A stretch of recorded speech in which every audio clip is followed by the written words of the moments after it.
the fundamentals of why people own versus rent. So I'm really excited to dive into that today. So the first thing is that the power is in the data. The average homeowner versus renter has a net worth roughly 45 times greater. Someone that owns a home versus rents, that homeowner has a net worth 45 times greater. That's huge. And what is net worth? Net worth is basically someone's total assets minus their liabilities. And that gives someone their net worth. Number two, the average person when they retire has 83% of their net worth in their home's equity. So they've bought in a home, they retire, and they have almost 85% of their total net worth in their home. And a lot of that's just due to appreciation over the years because home values go up. Number three, 82% of people still believe that buying a home today is the American dream. There's value in it. Buying a home is right up there with getting married, having a baby, you graduating college.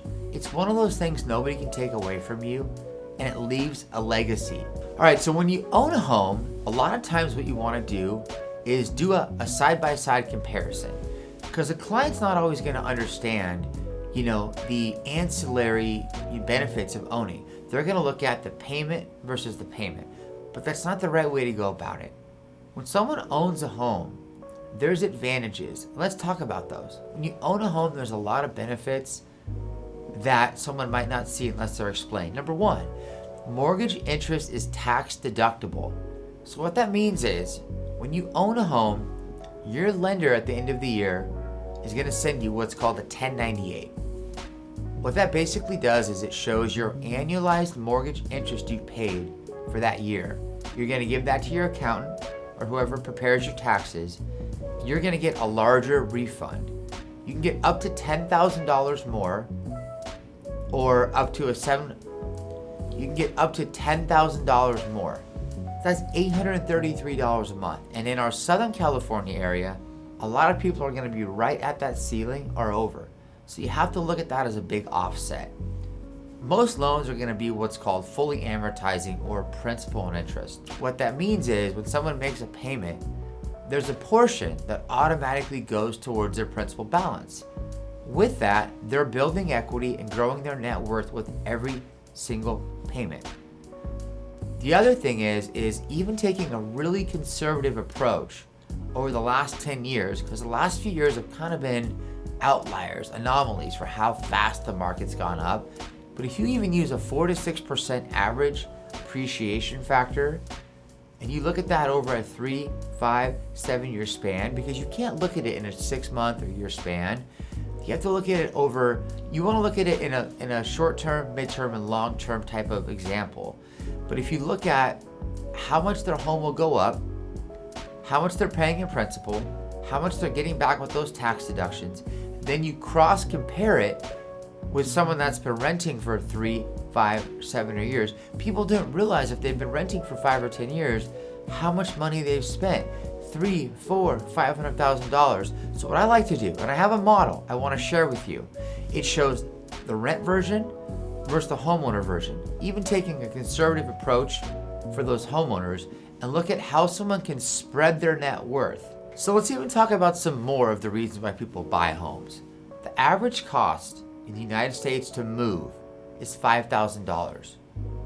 Employers love people that own homes because it adds stability. If you're looking to interview and you're renting versus someone that owns a home is stable. They're not going anywhere. For your kids, there's actual data that shows that if somebody has a home base, they perform better in school. It's a fact, look it up. So when you also own a home, you have to look at it. You have a deal that you're getting when you close, but you can always refinance that deal. You can always improve your terms. You're in control. If you have a loan officer like myself, I have a post-closing monitoring system. When rates drop, you don't have to call me, I will call you. With rents, it's on the opposite. You don't control your landlord saying, I'm so sorry, I have to increase your rents. When you own a home, you can leverage to rebuy. You can take out money when you have equity to pay for kids' college, to buy a car, to buy another property. I can tell a story about the power of real estate. I have one client bought his first home with me, 2008. Today he owns 14 homes. He did it just based on leveraging, buying correctly, and really getting in the market. So these are great tips to how you can really grow your net worth. In the year 2021, home values increased about 20.9% nationally.